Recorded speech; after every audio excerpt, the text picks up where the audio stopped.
Para mim, eu tomo posse. Então, se você ficar com vontade de falar amém quando eu estiver falando aqui, você pode falar, tá? Amém? Eu quero reforçar 2 combinados. Celular no silencioso, porque a mensagem que vai ser falada aqui é a principal mensagem da Bíblia. Amém? Amém. E eu quero falar também que eu tenho um esboço aqui para não esquecer o que eu vou falar. Tá bom? E a outra coisa que eu quero pedir desculpa para vocês, ou perdão, é que eu tenho mania de falar andando. Tá? Vocês não se incomodam com isso? Então feche seus olhos que eu quero fazer uma oração. Pai, em nome de Jesus, nós te agradecemos, Pai, por essa oportunidade de estarmos aqui, na tua presença. Pai, quebra todo raciocínio humano que seja contrário à tua palavra. Em nome de Jesus, nós declaramos que o Senhor tem liberdade em nosso meio. A tua palavra diz que onde estiver 2 ou 3 reunidos, ali o Senhor estará. E nós sentimos a sua presença aqui, Deus. Faça a tua obra em nós. Em nome de Jesus, eu declaro que todos aqueles que entraram aqui sairão transformados. Em nome de Jesus, Pai, o Senhor tem liberdade. Esteja conosco, para a honra e glória do nome de Jesus. Amém. Eu quero começar fazendo um monte de perguntas. Eu quero te perguntar como é que está a sua vida. Como é que você tem vivido? Você não precisa responder no microfone. Você está satisfeito com tudo aquilo que você está vivendo? Você é feliz? Você foi convidado para esse evento. O que você sentiu quando você foi convidado para vir para cá? Qual foi a expectativa que você saiu da tua casa num sábado frio, e tem até uma final de campeonato hoje aí, e você veio para cá? Qual foi a expectativa que você veio para cá? Talvez você tenha um monte de dúvidas a respeito de Deus. Talvez você não acredite em Deus. Talvez você não entende o que Deus quer. O que Deus quer fazer no mundo? Por que acontece tanta coisa ruim no mundo? Por que Deus permite tudo isso acontecer no mundo? Talvez também você está acostumado a sofrer. E você acha, ou te convenceram, de que Deus, ele pode ser bom, mas para você ele não é bom. Que Deus escolhe algumas pessoas para amar, para abençoar, e você simplesmente se conformou e acreditou numa mentira que te falaram, que você não foi escolhido. Que Deus selecionou várias pessoas e você não é uma delas. Mas eu quero te dizer algo nessa tarde. A Bíblia diz que a vontade de Deus, ela é boa, agradável e perfeita. Repete comigo. A vontade de Deus é boa, agradável e perfeita. É maravilhoso ouvir isso, né? Existe alguma coisa que dá para acrescentar numa coisa que é agradável, boa e perfeita? Mas Douglas, ok, aquelas perguntas que você falou, aquelas dúvidas eu tenho. Por que Deus permite tudo isso acontecer no mundo? E aí eu quero começar falando com você. Quando Deus cria o homem, lá em Gênesis, na Bíblia, a Bíblia fala que ele fez o homem, a imagem e semelhança dele, e ele olhou e viu que era muito bom. E aí ele cria o homem e ele decide fazer uma mulher também. Por quê? Ele falou que não era bom para o homem ficar sozinho. E aí ele dá uma ordem ali para o homem. Ele fala o seguinte: olha, vocês vão se multiplicar, vão povoar a terra. Então o que Deus estava falando, vocês vão ter filhos, vai povoar a terra, porque o sonho de Deus, ao criar o homem, era ter uma família. E a Bíblia diz que todos os dias né? Então, Deus coloca ali o homem e a mulher no jardim do Éden, que significa jardim das delícias. E todos os dias, ao final da tarde, Deus vinha pessoalmente ter comunhão com o homem. Imagina aqui, irmãos, Deus vindo pessoalmente conversar com você todas as tardes. Deus fazia isso com Adão e Eva. E aí Deus fala algo para eles. Olha, nesse jardim tem várias árvores. Todas as espécies existiam ali naquele jardim. E Deus dá uma orientação para o homem, uma ordem expressa para ele, falando o seguinte: olha, tudo aqui você pode desfrutar, tudo. Todas as árvores, você pode comer de todas as árvores, com exceção de uma árvore, que é a árvore do conhecimento do bem e do mal. Porque se você comer dessa árvore, você certamente vai morrer. E aí, Deus se afasta, né? E aí Adão e Eva estão ali, e só no final da tarde Deus viria, novamente no dia seguinte.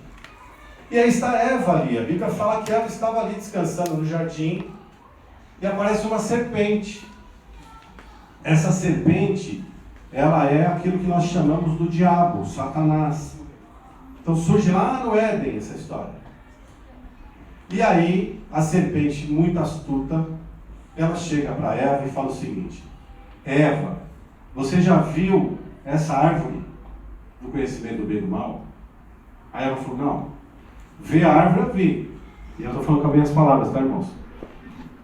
Só que Deus falou que a gente não pode comer dessa árvore. A gente pode comer qualquer coisa aqui, menos essa árvore do conhecimento do bem e do mal. Porque se a gente comer, nós vamos morrer. E a serpente fala assim: Eva, é mentira de Deus. Deus não quer que você coma da árvore para vocês não serem igual a Ele. Porque se vocês comerem o conhecimento do bem e o mal, vocês vão ser igual a Deus. E aí, a serpente, ela mostra o fruto da árvore, leva os olhos ali de Eva para ela ver o fruto. E a Bíblia diz que o fruto era agradável aos olhos e bom de se comer. Era isso que eles estavam vendo ali, que ela estava vendo. E o que acontece? Ela vai e come. E para piorar ainda, ela chama o marido dela, Adão, e ele come também. Então, naquele momento, entra o pecado na vida do homem. O homem desobedeceu a uma ordem de Deus. E aquele homem, a Bíblia fala que assim que ele come, ele percebe que ele não morreu, ele está vivo. Mas só que os olhos dele se abrem e ele se enxerga que ele está nu. O que ele faz? Ele teve medo, porque quem viria no final da tarde para ter com eles? Deus. Aí a Bíblia fala que ele vai ali na figueira, pega umas folhas, faz uma roupa para ele e para a mulher e se esconde atrás da árvore. E aí Deus vem. No final da tarde ele está escondido. E aí Deus pergunta: onde você estava? Ele falou: eu estava escondido porque eu tive medo. Eu estava nu. E na verdade, o medo dele é porque Deus falou que ele ia morrer. Ele não tinha morrido, ele pensou que Deus ia matá-lo. Só que a morte que Deus estava falando para ele não era uma morte natural. É a morte do espírito. Quando o pecado entra na vida do homem ali no Éden, o espírito dele passa a ficar amortecido. E nesse momento onde o pecado entra, Deus não tem mais comunhão com o homem. Não tem mais comunhão. Deus não viria mais todos os dias ao final da tarde. Até pelo contrário, o homem saiu do jardim. E a partir daquele momento, quando Deus criou o homem lá no início, Ele deu poder para o homem, autoridade para o homem, sobre todas as coisas da terra. Deus tinha criado todas as coisas, e Deus falou assim: o homem vai governar sobre todas as coisas. E no momento em que o pecado entra na vida do homem, que o homem dá essa legalidade para a serpente, que é o diabo, Satanás, o poder de governo do homem é transferido para o diabo. Então, eu quero te falar, a vontade de Deus ela não é feita na terra. Não sei se você vai ficar feliz ou triste com essa informação. A vontade de Deus ela não é feita aqui na terra. Douglas, Mas como assim? Todas as coisas são permitidas por Deus? Jesus, ele ensinou uma oração para nós. Não foi? Como que foi a oração que ele ensinou?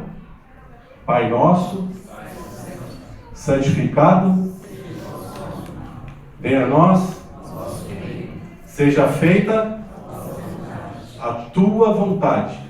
Repete comigo, a tua vontade. A vontade de quem? De Deus. O que mais? Assim na terra como no céu. Lá no original é assim na terra como é no céu.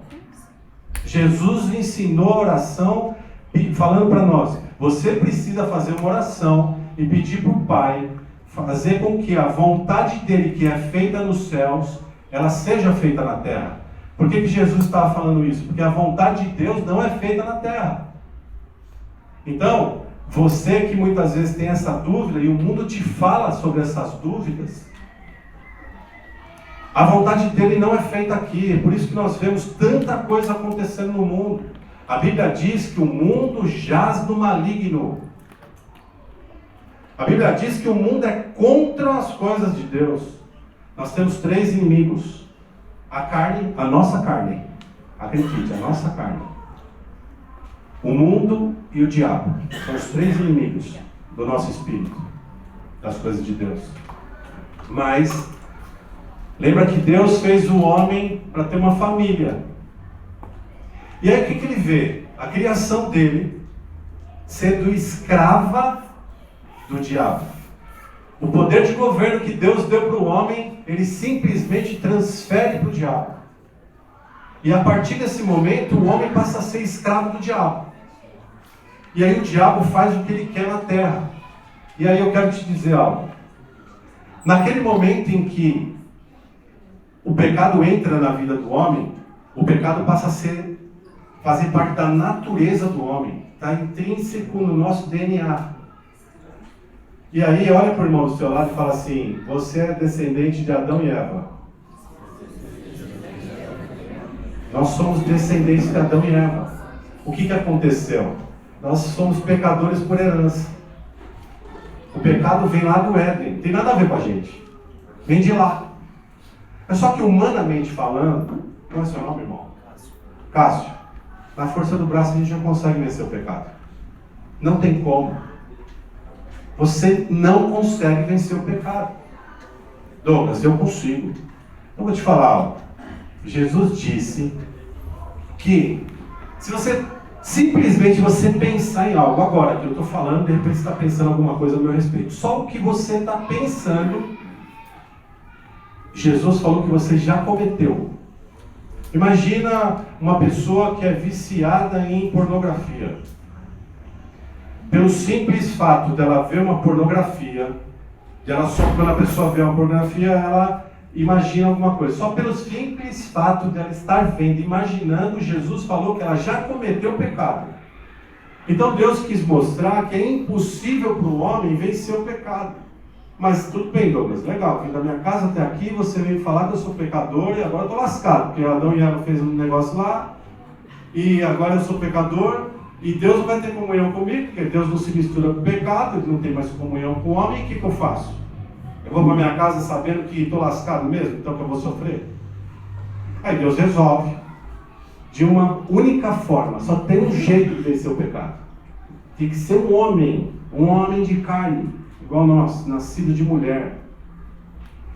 Ele teria que vir, passar a vida dele inteira sem pecar e ser crucificado.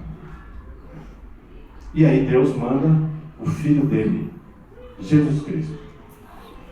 A Bíblia fala que Deus amou o mundo de tal forma que Ele deu o seu único Filho para morrer no nosso lugar. E aí Jesus vem, Ele vem aqui, nasce de Maria, Ele tem uma vida ali sem pecado, é crucificado e leva esse pecado meu e seu na cruz, e para todo aquele que crê é curado, é limpo de todo pecado. Mas só que, Douglas, você falou que o pecado é da natureza humana, está no DNA. Como é que faz para resolver isso? Tem que nascer de novo. Para mudar a natureza tem que nascer de novo. E aí Nicodemos até pergunta para Jesus, como é que eu vou nascer de novo? Vou ter que entrar na barriga da minha mãe de novo? Mas lá em Romanos, Paulo escreveu dizendo o seguinte: aquele que crer no coração e declarar com a sua boca que Jesus Cristo é o Senhor e Salvador da sua vida, esse vai passar a ser nova criatura.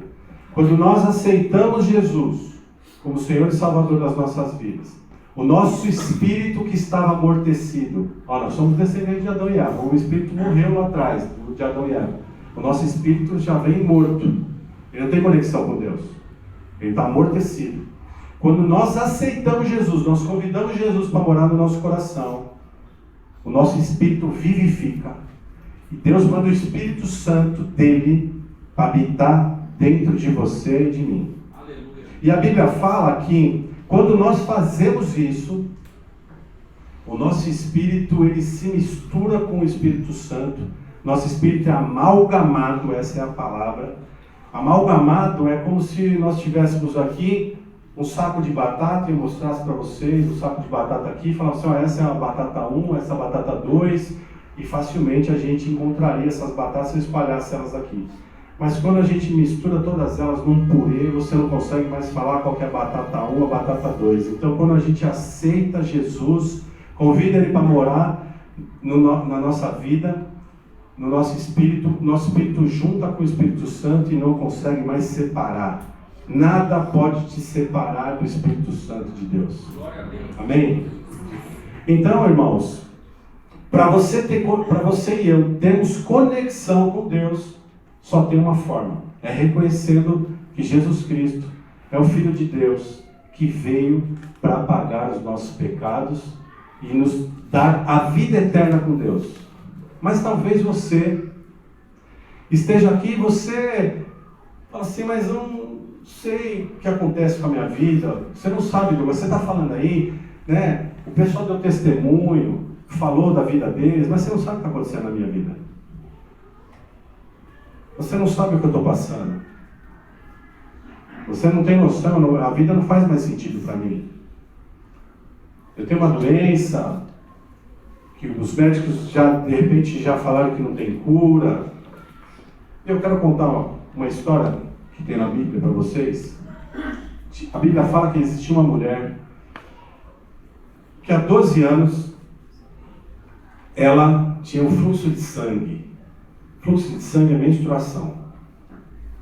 12 anos seguidos, todos os dias menstruando. A Bíblia fala que aquela mulher, ela já tinha vendido tudo que ela tinha. Tudo que ela tinha, ela já tinha gastado com médicos. Eu acredito que ela tinha tomado todos os remédios possíveis e imagináveis. E nada tinha resolvido o problema dela. E para piorar, uma mulher menstruada naquela época, se ela saísse na rua, ela poderia ser apedrejada. Por quê, Douglas? Porque ela era considerada imunda no período de menstruação dela. Então naquela época, irmãos, tinha muito o machismo que todo mundo reclamou, então naquela época era muito pior. Então aquela mulher ela não podia ir em lugar nenhum. Se alguém descobrisse, ela podia ser apedrejada. E a pedra daquele local lá, não sei se alguém conhece Israel, naquela região, a pedra não é essas britinhas que a gente vê, não. A pedra lá é quase 1 quilo cada uma. E aí ela fica sabendo que Jesus estaria passando ali perto da casa dela. Aí algo brota de dentro dela e gera uma fé que ela fala assim: se eu apenas tocar nas vestes de Jesus, eu serei curada. E aquela fé, ela cresce de uma maneira que ela acredita que se somente ela tocar na roupa, não é tocar no corpo, só na roupa de Jesus, ela seria curada. E aquela mulher sai de casa e ela vai atrás de Jesus. Então ela já sabia que ela podia ser apedrejada e ela ia enfrentar uma multidão, porque onde Jesus andava tinha multidões, porque onde Jesus ia passando ele ia curando as pessoas. As pessoas iam sendo curadas. E aquela mulher, ela chega perto de Jesus e ela pega na orla das vestes de Jesus. Naquela época, eles usavam como se fosse um vestido. E ela pega na orla das vestes de Jesus e Jesus para. E ele fala assim: alguém me tocou. Aí os discípulos olham para ele e falam assim: ô Jesus, como assim alguém te tocou? Nós estamos uma multidão aqui, todo mundo andando, está todo mundo te tocando. Fala assim: não, de mim saiu o poder. Ele olha, aquela mulher está no chão ali, ele vai em direção a ela, ele fala assim: tenha bom ânimo, vai em paz para a tua casa, a tua fé te curou. E aquela mulher teve a vida dela resgatada, restaurada. A Bíblia não conta nem o nome dela, mas eu tenho certeza absoluta que ela deu testemunho para muita gente. Para muita gente. Ela teve a vida dela transformada só pelo simples fato de crer no poder de Jesus. E no início aqui do nosso evento, nós cantamos um louvor aqui de Zaqueu, né?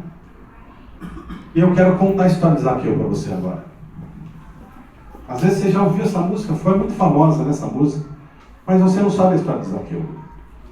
Zaqueu era um homem muito rico. Zaqueu era o chefe dos cobradores de impostos. Ele era funcionário do Império Romano. E a Bíblia fala que ele era uma pessoa de estatura baixa. E eu acredito que, assim, ele era muito mal visto naquela época. Um cobrador de imposto hoje, ele já não é bem visto. Eu fico imaginando naquela época. Ninguém gosta de pagar imposto, né? Imagina naquela época, eles cobravam e o cara tinha que dar em dinheiro, em espécie ali para ele. Apesar de ser rico, ele era um cara perdido. Eu acredito que ele não tinha amigos, algumas coisas ali não faziam sentido. E ele também fica sabendo que Jesus vai passar ali onde ele estava e tudo mais. Como ele era pequenininho, ele decidiu subir numa árvore. Por quê? Ele queria ver Jesus. Irmãos, aqueles caras usavam vestido. O cara, ele não tinha cueca igual tem hoje. Naquela época não tinha nada disso. O cara sobe de vestido na árvore, não está nem aí para a reputação dele. Ele queria ver Jesus. E assim que ele sobe, ali está se expondo, Jesus vem passando. E Jesus olha para Zaqueu e fala assim: vem cá, Zaqueu. Ele desce, vai ao encontro de Jesus, e Jesus fala para ele assim: olha, essa noite eu quero ir na sua casa, eu vou ceiar com você. E as pessoas se escandalizam porque ele era muito mal visto. Como assim, um pecador, Jesus vai na casa dele? E Jesus vai na casa dele. A Bíblia não fala nada do que Jesus pediu para aquele homem, mas só pelo fato de Jesus estar com ele, ele toma uma decisão de doar metade de toda a sua riqueza para os pobres. E se ele tivesse dado algum tipo de prejuízo para alguém, ele restituiria 4 vezes. 4 vezes. E aí Jesus responde que naquele dia teve um milagre naquela casa. O que o louvor fala para nós aqui? Entra na minha casa, entra na minha vida, muda a minha história, né? Sara todas as feridas. Isso é o que exatamente acontece quando nós convidamos Jesus para morar dentro de nós. Mas talvez você tenha se identificado com essa mulher no fluxo de sangue, está sofrendo. Douglas, eu não estou sofrendo de saúde, mas minha vida está igual aquela mulher lá. O sofrimento, não tem mais esperança em nada. Ou talvez você vive bem, como a Dayana falou. Aparentemente você não tem problema, mas nada te satisfaz.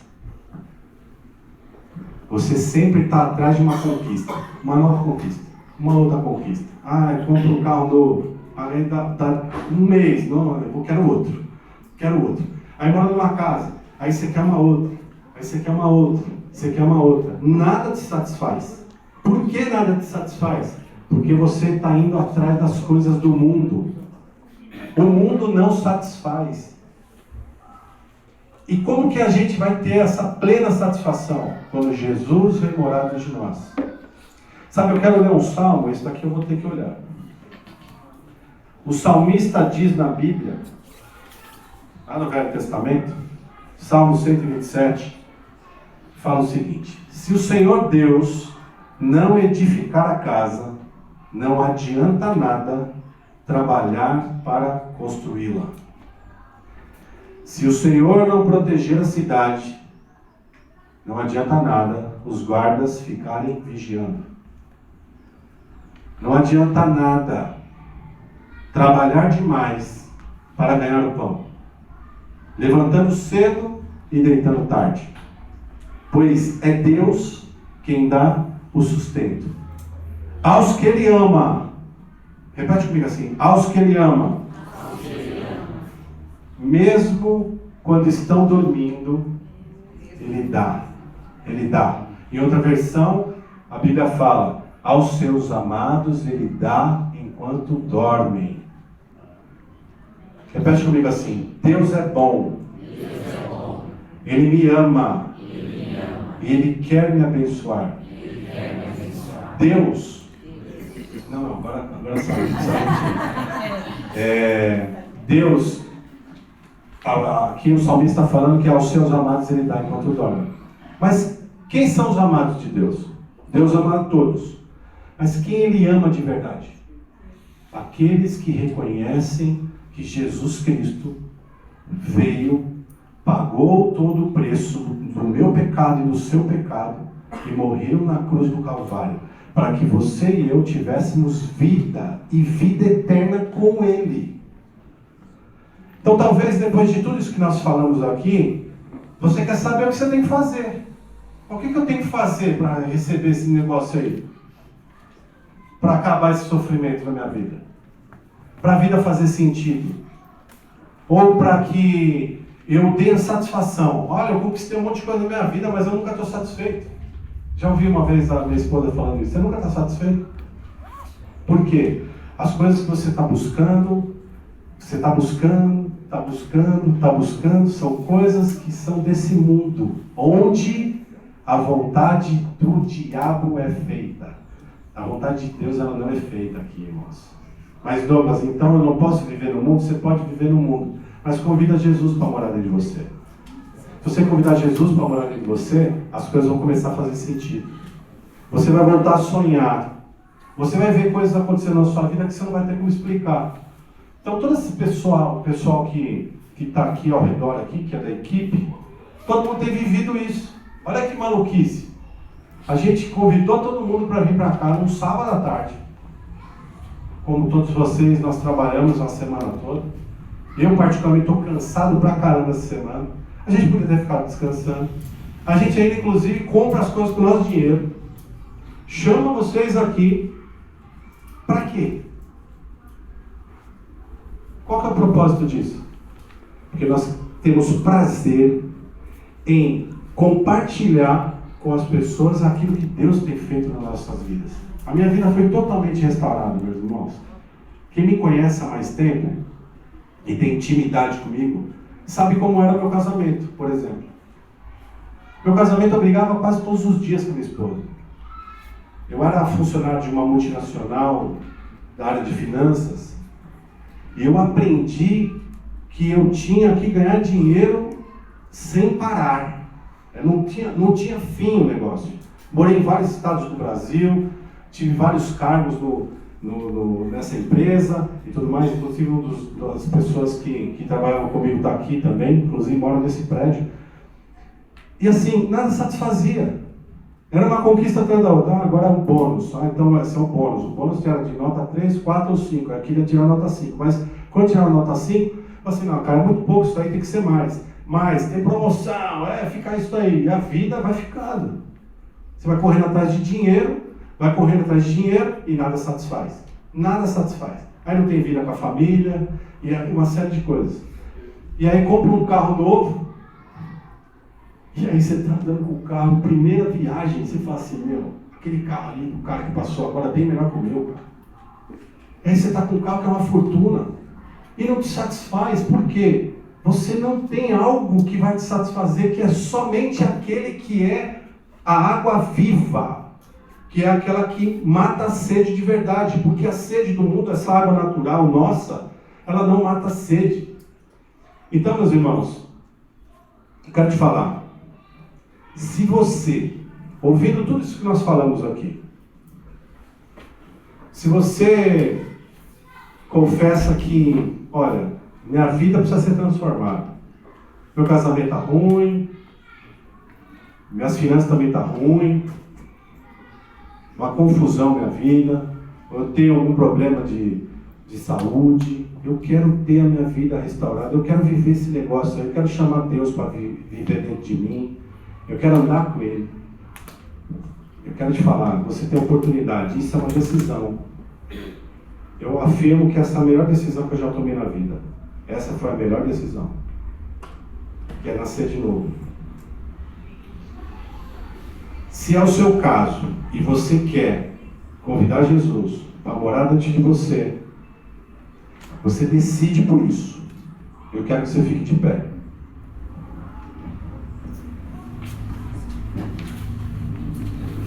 Ah, mas Douglas, eu já fiz esse negócio aí. Não tem problema, faz de novo. Todas as vezes que eu vou em algum evento, algum lugar, igreja, que alguém fala assim, quem quer aceitar Jesus? Eu aceito, toda vez. É melhor aceitar 200 vezes do que não aceitar nenhum. Vamos pecar pelo excesso, então. Então, irmãos, não existe nada mais importante do que isso. Zaqueu teve a vida transformada. Eu tenho certeza absoluta, a Bíblia não conta o final da história da vida de Zaqueu. Mas ele teve a vida transformada. Um cara para doar metade da sua riqueza. Um cara que era capaz ali de devolver 4 vezes aquele que ele tinha dado prejuízo. Ele teve a vida transformada. E eu creio que você, nessa tarde, você vai ser transformado. E daqui a um tempo, você vai estar aqui num evento como esse, dando seu testemunho, falando o que aconteceu na sua vida, dessa decisão que você tomou hoje. Se você somente crer, você precisa acreditar. Se você não crer, nada vai acontecer com você. Nada. Mas, Douglas, sério, nada vai acontecer. Porque a Bíblia é clara, lá em Romanos fala, se você crer com o coração e declarar com a sua boca que Jesus Cristo é o único Senhor e Salvador da sua vida, você nasce de novo, você passa a ser nova criatura. Mas se você não crer, nada vai acontecer. Você pode ter levantado, se você não creu, nada vai acontecer. Mas como eu creio que Deus te chamou aqui, você vai ter sua vida transformada, porque a Bíblia fala que é o Espírito quem convence e o Espírito está te convencendo agora. Amém? Eu quero que você coloque uma mão no coração e a outra para cima. E feche seus olhos.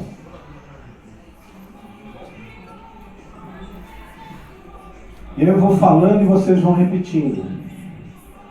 Senhor Jesus, eu confesso com a minha boca e eu creio no meu coração que o Senhor veio em carne. O Senhor veio em carne, viveu sem pecado e morreu na cruz para me salvar. E ressuscitou ao terceiro dia. Diga, Senhor Jesus, eu te convido, entra na minha vida, entra na minha casa, muda a minha história, escreve o meu nome no teu livro, porque te reconheço como único Senhor e Salvador da minha vida. Amém. Amém. Glória a Deus. Pode aplaudir. A Bíblia fala que quando um pecador se arrepende, não se ofenda quando a gente fala pecador, porque todos nós éramos pecadores. A Bíblia fala que quando um pecador se arrepende, tem festa nos céus. Aleluia. Festa nos céus. E agora, você que está de pé, nós vamos fazer uma oração por vocês. Por cada um de vocês. E essa oração é individual. Então você só vai sentar ou se vai locomover aqui, depois você recebe a oração. Uma pessoa da equipe, ela vai orar por você. E aí você fala para essa pessoa o que você quer que ela ore por você. Amém? Vamos lá.